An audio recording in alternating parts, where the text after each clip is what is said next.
বৃষ্টির সাথে মাছ বৃষ্টি হয়, বড় বড় মাছ পড়ে।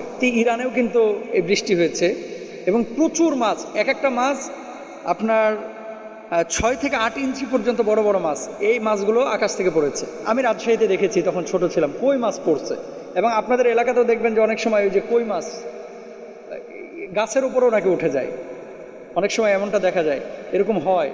তারপরে শুকনো জায়গা, এখানে মাছ আসার কোনো কথাই নাই। সকালবেলা ঘুম থেকে উঠে দেখতেছেন প্রায় 15-20টা মাছ পড়ে রয়েছে।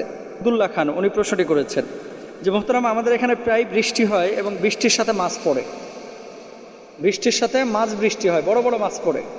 তো এই মাছ পড়ার ব্যাপারে কোরআন হাদিসে কোনো ব্যাখ্যা আছে কিনা?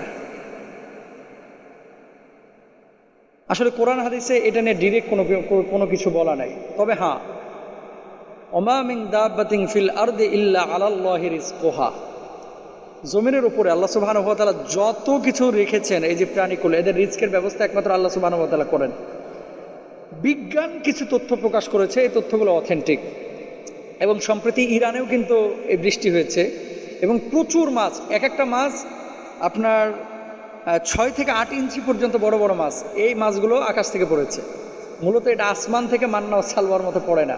এটা কি হয়, ওই যে ঘূর্ণিঝড় তৈরি হয়, তারপরে পানি যে ওঠায় সাগর থেকে, বিভিন্ন খাল থেকে, নদী থেকে, যখন পানিটা ঘূর্ণিঝড়ের সাথে, ওই যে আপনারা এটা গুগলে পড়লে বুঝতে পারবেন, যখন এই ঝড়ের মাধ্যমে পানিগুলো আকাশে উঠে যায়, ওই জলাশয়ে যদি মাছ থাকে, ওই মাছগুলোও কিন্তু আকাশে উঠে যায় এবং এই মাছগুলো মরে না, সেখানে জীবিত থাকে, ভাসমান থাকে। যখন বৃষ্টি হয় তখন ওই মাছগুলোই কিন্তু আবার পড়ে। তার মানে এই মাছগুলো যে আকাশ থেকে আল্লাহ তাআলা সৃষ্টি করে আসমান থেকে, জান্নাত থেকে পাঠিয়েছেন, বিষয়টা কিন্তু এরকম না। এবং বিজ্ঞান যেটা বলতেছে, সারা ওয়ার্ল্ডের বিজ্ঞানীরা একমত, এগুলো দুনিয়ারই মাছ। ওই ঘূর্ণিঝড়ের সাথে এটা উপরে উঠে গিয়েছিল, বা পানি যখন ওঠানো হয়েছিল উঠে গিয়েছিল, ওই মাছগুলোই কিন্তু আবার রিটার্ন আসতেছে।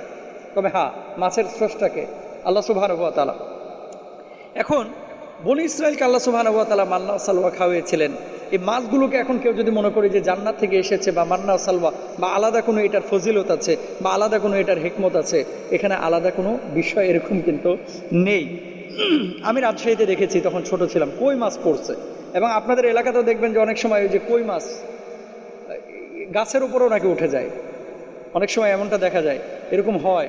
তারপরে শুকনো জায়গা, এখানে মাছ আসার কোনো কথাই নাই। সকালবেলা ঘুম থেকে উঠে দেখতেছেন প্রায় 15-20টা মাছ পড়ে রয়েছে, এরকম কিন্তু হয়, আকাশ থেকে পড়ে।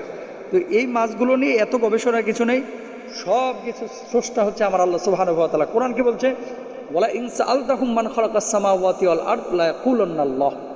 আরে গর্তের পিপালিকা, এই পিপিলিকাকে যদি জিজ্ঞেস করেন যে তোমাকে বানাইছে কে, সেও জবাব দিবে আমাকে বানিয়েছে আমার আল্লাহ, আমাকে বানিয়েছে আমার আল্লাহ। এটা আমি বলছি না, আমার আল্লাহ সুবহানাহু ওয়া তাআলাই তিনি বলেছেন। সুতরাং মাছকে আল্লাহ সুবহানাহু ওয়া তাআলা তৈরি করেছেন, এর মধ্যে লাআয়াতিল লিল মুমিনিন, আল্লাহ সুবহানাহু ওয়া তাআলার একটা নিদর্শন আছে। কি নিদর্শন? একটু খেয়াল করেন তো। আল্লাহ এজন্যই শুধু জিকির, ওই আল্লাহ আল্লাহ আল্লাহ আল্লাহকে জিকির বলে না, এগুলো নিয়ে গবেষণা করাও কিন্তু জিকির। আকাশ থেকে রুই মাছ পড়তেছে, কই মাছ পড়তেছে, তেলাপিয়া মাছ পড়তেছে, স্বাদ তো একই রকম, আলাদা কোনো স্বাদ নাই।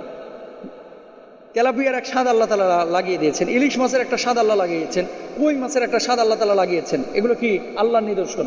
এই যে আম, ফজলি আমে একটা স্বাদ, গোপাল ভোগে আর একটা স্বাদ, ল্যাংড়ায় আর একটা স্বাদ, একটা জোয়ানকালে এত টক মুখে দেওয়া যাচ্ছে না, আবার কয়েকদিন পরে পেকে যাচ্ছে, সেটা মধুর মতো মিষ্টি। এগুলো আল্লাহর নিদর্শন। তো যে আল্লাহ সুবহানাহু ওয়া তাআলা এগুলো নিয়ন্ত্রণ করেন, সে আল্লাহর প্রতি ঈমানটাকে আমাদের শক্ত করতে হবে। আর এই মাছগুলো আল্লাহর ইশারায় জমিন থেকে উপরে উঠেছে, আবার আল্লাহর ইশারায় উপর থেকে নিচে পড়েছে। ওই মান্না সালওয়ার মতো জান্নাতি মাছ কিন্তু এগুলো না, এগুলো ভুল বোঝা যাবে না। আল্লাহ তাআলা আমাদের সবাইকে তৌফিক দান করুন, বলুন।